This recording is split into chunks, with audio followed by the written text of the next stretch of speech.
We're truly getting down to the nitty gritty here on these nickel box hunts because we only have 23 more boxes or 23 more chances left to find the 50D key date Jefferson nickel in order to beat the Series 1 album as far as number of boxes it took to complete it. Took us 167 boxes to do that one, and we're already on boxes 145 and 146. So if we don't find the 50D after this episode, we'll be down to 21 more chances left. Fingers crossed we find the 50D, but if not, we get some goodies for the collection.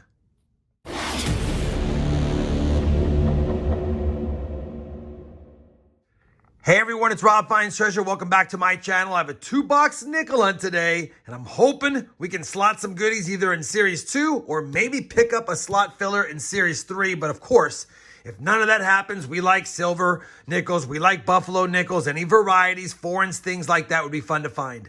I've already checked. Both boxes are circulated nickels. And matter of fact, I've gotten 4 straight boxes of circulated nickels, so that's a good sign.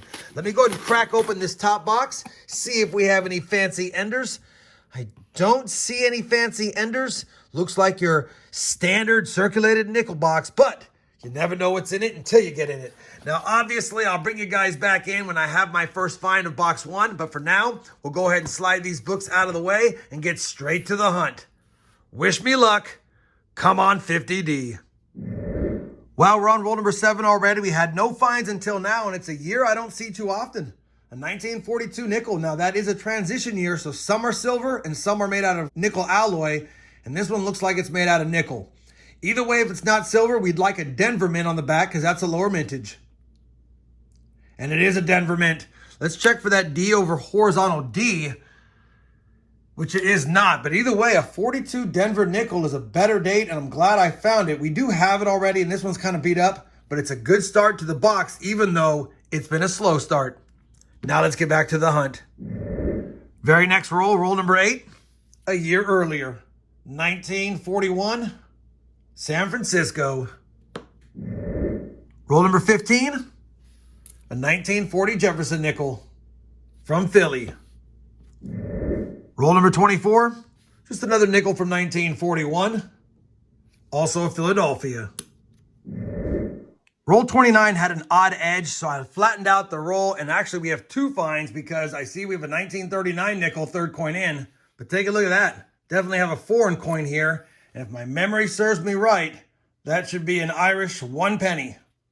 Yeah, Irish 1 penny, 1988. Kind of a cool find. Don't find these too often. I don't even know when the last time I found one was. So we'll definitely take that. But now that we have a potential key date here, let's see if we do. It's got a scratch on it. 1939. We need a Denver or San Francisco mint mark.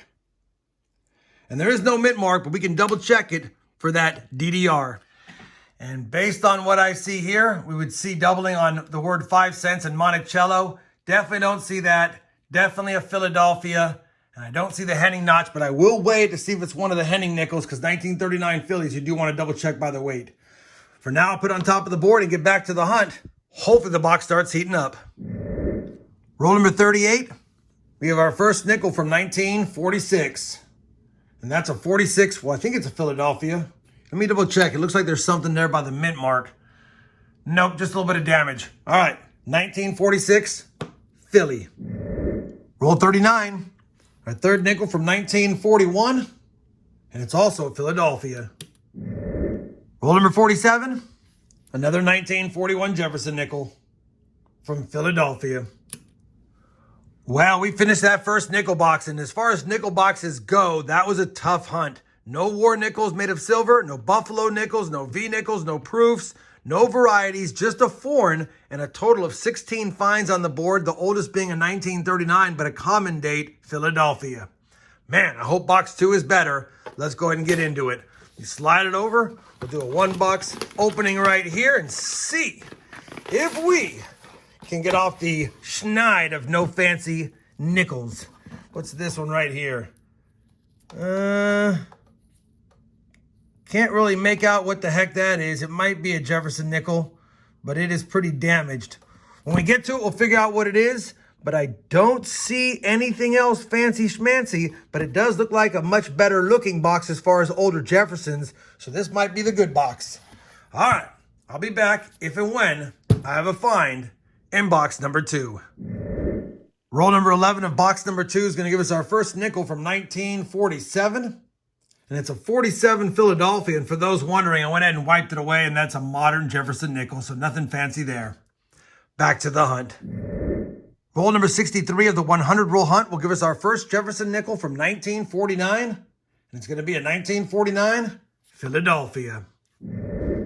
Roll number 66, another 1941 Jefferson from Philadelphia.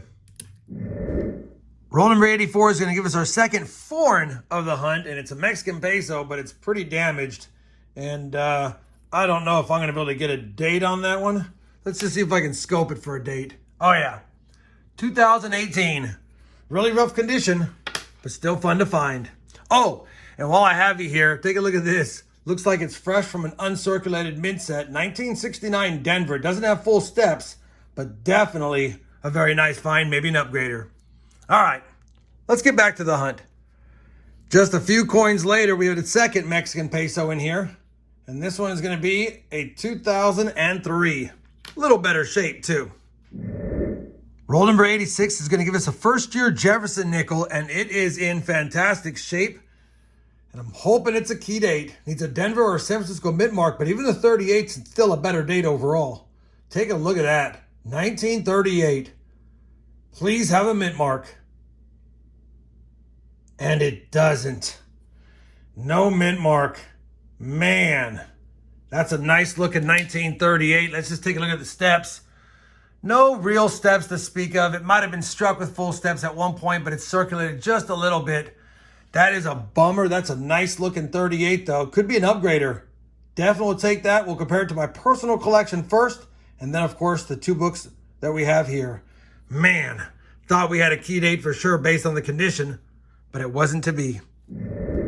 Roll number 88 is going to make us a nickel because I saw a small edge, and sure enough, we have a pretty epoxy dime here, 2002 Denver.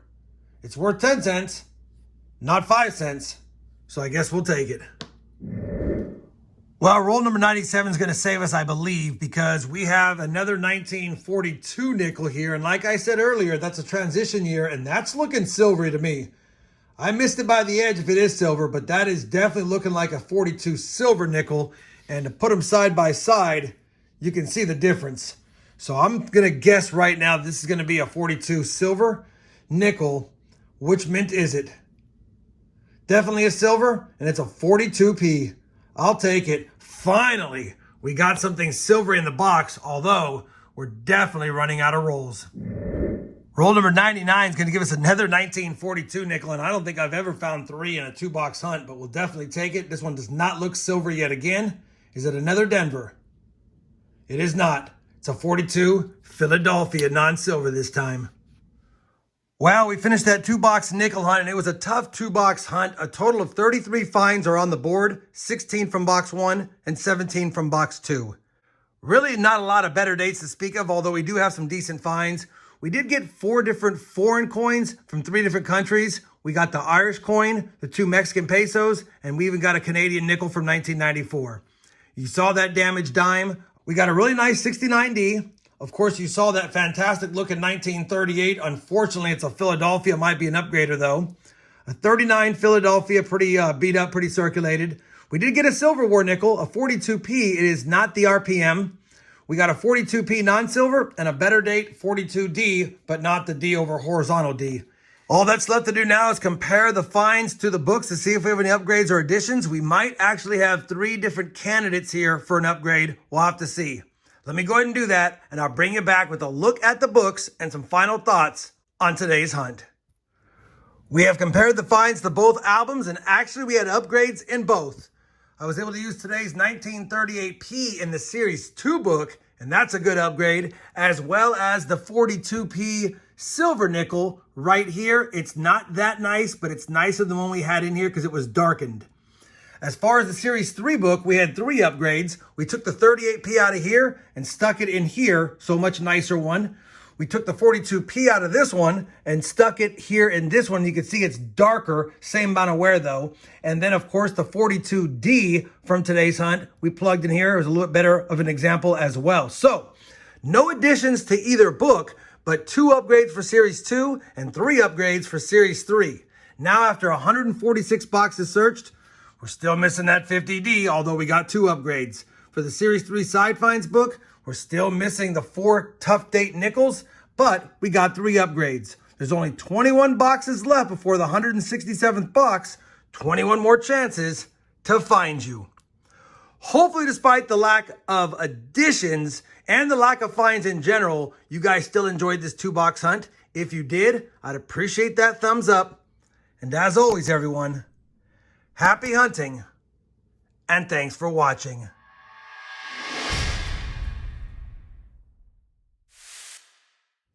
The silver jar got 32 silver coins from last night's $50 hunt. And today, he gets a little treat, a silver nickel.